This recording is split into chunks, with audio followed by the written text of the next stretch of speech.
শ্ৰীমন্ত শংকৰদেৱ সংঘ তিয়ক আঞ্চলিক শাখাৰ উদ্যোগত 15/1 কমাৰখটাল প্ৰাথমিক শাখাই এটা সেউজ বিপ্লৱৰ দৰে এটা কাৰ্যসূচী হাতত লৈছে। উদ্দেশ্য এটাই, কেৱল আমাৰ আগন্তুক 25 চনত হ'বলগীয়া শ্ৰীমন্ত শংকৰদেৱ সংঘৰ মূলৰ অধিৱেশন ভাগৰ যি ভকত সেৱা, এই ভকত সেৱা কৰিবলৈ আমাৰ যোৰহাট জিলাৰ আতিথ্যত হ'বলৈ গৈ আছে 2025 চনত। তাৰ পাছতে 2027 চনত জিলাৰ অধিৱেশন ভাগো আমাৰ তিয়ক আঞ্চলিকৰ আতিথ্যতে অনুষ্ঠিত হ'ব।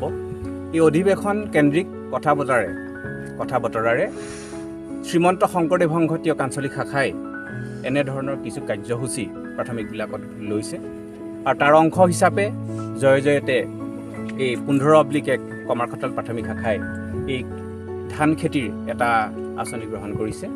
প্ৰায় 20 বিঘা মাটিত ইতিমধ্যে প্ৰস্তুতি সম্পূৰ্ণ কৰিছে। ইতিমধ্যে প্ৰাথমিক শাখাৰ আই বাপসকলে খেতি পথাৰত লাগি আছে। আইসকলে ইতিমধ্যে ৰোপণ কৰিছে। এই আপাহতে আমি প্ৰাথমিক শাখাটিলৈ বা প্ৰায় সমস্তলৈ আমি আঞ্চলিক শাখাৰ তৰফৰ পৰা আন্তৰিক কৃতজ্ঞতাৰ অভিনন্দন জ্ঞাপন কৰিছোঁ। এই যি সেউজ বিপ্লৱৰ যি আঁচনি, এই আঁচনিটো যাতে আমি কৃষিখণ্ডত এটা আমি পৰিৱৰ্তন সাধন কৰিব পাৰোঁ, এই বাৰ্তাটো যাতে আমাৰ সদৌ অসম জুৰি ব্যাপ্ত হয়, সেই আশা আৰু কামনাৰে আমি এই এনে কাৰ্যসূচী আমি হাতত লৈছোঁ।